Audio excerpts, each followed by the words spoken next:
All right, welcome back. On RealCopStoriesVideos.com, we have 355 stories, so look them up. They're all my favorites. They're all my babies, okay? There's gross ones and all kinds of stuff in there. Okay. So now, if you know or may not know, we're going to a different direction. I'm answering questions submitted by you people. So if you want to submit a question, I'll answer it. Go to this place, rsbcopstories@gmail.com. Email me a question and I'll answer it on the air or on the video. Okay, so that's rsbcopstories@gmail.com. Okay, here's the next question I'm gonna answer. What was one of the most saddest incidents that you were involved in? Okay, you know there's a lot of them. There's a lot of different ones I'm going to tell you, and this is one of them. And this covers a lot of things here. And I'm glad I can talk about it longer than the small snippet of a story I told you earlier. I got about 12 years on. I have a young probationer out of the academy, and again, I'm doing this because of the characters involved. There's a reason why. I'm Latino, and my new partner out of the academy is a Jewish kid. Okay, and it'll come into play later for emotions. Okay, so we're driving around. We get a call, missing adult. Like I said in other videos, missing adult and missing child are very important calls for obvious reasons. Missing adult means it's an older gentleman usually, or a kidnapping victim, which is that's a crime. But missing is different. Usually it's an old man, dementia and Alzheimer's, is wandered off, which is inherently dangerous to him because somebody could take advantage of him, kill him. And of course the child, because they have no control. They could be kidnapped by people and be exploited. So those are two important calls. So it's at a retirement home. You know, you call it a rehabilitation center, but it's an old people's home. So we're in uniform. We roll in there, and we're getting out of the car, walking up, and I told my partner, I said, watch yourself. This is a tough place to be. He goes, okay. And he's all full of vinegar, ready to go. Young kid in the academy. Well, you all know this. Well, you may not know it. I'll tell you. I had my parents in one of them, actually both of them, and my grandmother was in one. You walk into these facilities, man. You got the smell. It smells like, I don't know how to describe the smell. It's not urine, but it's not a clean smell. It's like a human smell because they don't clean. People have problems with their incontinent and all that. And so you go in, and and they see us. There's a nurse there. Oh, you have to talk to the nurse down at the nursing station. Okay, so we turn the corner, we walk in, and there's all these rooms, people walking around. It's about 10 o'clock at night, and it's really sad because you see elderly people in wheelchairs or bedridden, and they see us and they all light up because we're police, and they're looking at us, and people are looking around the building. You got shy people, and it's obvious that nobody's visiting these people. I mean, it really is. And my wife's mother was in a home like this, and you'd see very few people visiting, very few. She brought her dog to one time, and the people were just going crazy to pet the dog, just to touch something. Really sad. So they're walking with us. They're holding onto our arms. They're holding onto his arms. How you doing? Well, what's that? What's that mean? Pointing at parts of our uniform. And there's a guy in a wheelchair with a Marine World War II hat. I'm looking at him, and I walk over to him and shake his hand and thank him for his service. And I show him my tattoo, and we're comparing military tattoos, and he'd give me a salute, and it's really unbelievably heart-rending to go in a place like that. And we had to walk in there, and I mean, it's like I think we're better than the president because these people generally wanted to see us and really appreciated what we did, and they just want to see someone, And so we're waving back at them and touching them, and they want to be touched. You put their hand out, you touch them, they're like, that's all they want. Oh my gosh, I think about it now, 40 years later. Oh. Anyway, so you get to the nurse's station. And of course, they're very savvy nurses, They go, yeah, so-and-so left about an hour ago, and where'd he go? Well, he goes to go visit his friend.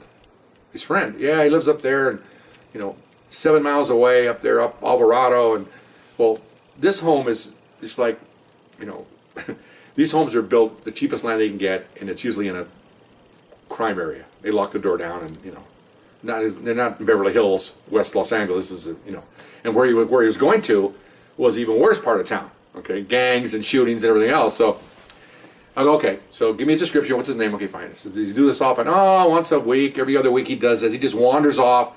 We have to go find him. Well, it's cute, but it isn't because he could get killed. He's like 89 years old or something, 85. Like, he's an old guy, okay? So, you worry about him. Oh, you don't want to find him on the side of the road or something. Oh, so. Okay, so we're there about a good 15 minutes because we just can't get out of there. People are coming up, and how you doing? Where and touching my partner, and he's over there, and I saw from the time we walked in, from the time we walked out, he metamorphosized, man. My partner just changed completely. We walked out, Get in the car, and I got the address. Yeah, we're going to go up here. Okay, tell him we're going to go. He gets on the radio. Tell him we're going to go to a follow-up. Okay. He's at the curve, and he goes, and I'm looking over at him. I remember now, before we left, he was like, yeah, all right. He's just sitting there. What's the matter? Now here's where the ethnic group background comes in. Okay. I was very close to my mother. Jewish men are very close to their mother. He just sat there. He goes, wow, that could be my mom in there. I thought, wow, yeah. I go, yeah, mine too. He goes, man, I don't know, man. I don't know if I can do this. I said, look, man, just relax. This is just one of a million things you're going to experience out here. Just, you have to take it and just move on. Okay, it's not, the whole world's not like that place. Man, I could just see his face. He just shaking his head, And we took off. It's like, he got out of it because I worked with him we worked together for about a month and a half. He was one of my guys I rated and everything. He got out of it. He just was in a funk because it just hit him real. He didn't expect that. Maybe I should have prepped him.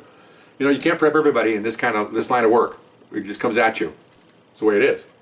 So, okay, so we drove up the thing, and he got a little better as we drove farther to the next location. He's talking a little talkative, so he got a little funk, and he's out of it. Okay, so that's fine. I can see he went back to being what he is, being a regular guy. Okay, fine. So what happens? We go on the side, and there he is, sitting at the curb in front of another, home. He's waving at us, He's got like striped pants, striped shirt, little bow tie, little hat. Oh my God, remind me of my dad, okay? Hi, how's it going? Oh. And of course the obvious question, are you so-and-so? Yeah, come and get me, yeah? So I'm sure he's heard this before. I said, you can't do this. Oh, well, they won't let me come and visit my friend, so I have to sneak out after dinner. I know, but there's danger. This is not his first rodeo, okay? He does this all the time. He's just like this, Just like on TV when these young officers nowadays say, I hope this is a wake-up call, you stop doing crime. No, they're not. Okay, they just look at you like, okay, what a dummy, okay. Anyway, so, okay. We'll take you back. Okay, I'm ready to go back. Well, there's obviously other officers had taken him back, okay, or somebody. All right, so I told my partner, hey, get in the back seat. We didn't have a cage, so get in the back seat, I'll put him in the front seat. What? I'll put him in the front seat. So I put the old man in the front seat. Put your seatbelt on. He's all excited, so partner's in the back seat. So I make a U-turn. This is like 11 o'clock at night now, during the week. Hardly anybody out in traffic. So I go, you want to hit the siren? Yeah. So he goes over here, pushes his button here. Ring, hit the siren going down the street. I'm not supposed to be doing this, but come on, okay?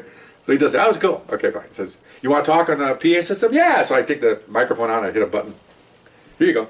All right, you guys, everybody pull over. This is a SWAT team. He's having a good old time over down the street. Everybody's not very people out, but they're looking like, I'm just waving at people like, they're just looking at them. Here they got police car driving. You got some guy sitting there on the microphone talking to the crowd. Hey, you in the corner, how you doing? Oh, my guys, well, that's enough of that. So we get back to his home. I take him inside, and again, it's the same thing. We take him inside to check him back in, and it's a duplication of an hour and a half ago. People looking at us, people waving at us. It's really sad. Oh my gosh. I mean, you leave there, and he was a little bit better this time. He was a little bit better, and so we took off, and again, I worked with the guy many times, and he did okay. You just have to watch young guys like that, because some guy this work's not for everyone. That's why you go on probation. That's why you go out there for 6 months and see if you can do this job. See if you can see one of the other stories, somebody's head blown off. See if you can handle somebody getting shot, an old man in his home, which you wouldn't think would stress anybody out, but people have we're human beings here. They always say that the police officer are cut from the human race. We're not just robots, although what the liberals think we are. You're cut from the human race, and so you have emotions, and you have things that happen, and things that affect you. And I gave an oral. I was in an oral board for another city, and there was some gal screaming about her mom was beat up by her dad, slapped around and arrested for spousal abuse, and she's banging on the table and everything else. You can't make her an officer. She's going to freak out when she goes to a call with a spousal abuse. You got to. So anyway, but he did good. He did really good. In fact, now he's very high on still working. He's still high on the command level. Very high, and he did very well. So anyway, so that was my little sad story. I still think about it 40-some years later, and it still hurt. It still, because it could have been my parents, and my wife's parent was in there, and it's kind of very personal, not just professional. So anyway, maybe I'll give you a better story next time, a happier one. Bye bye.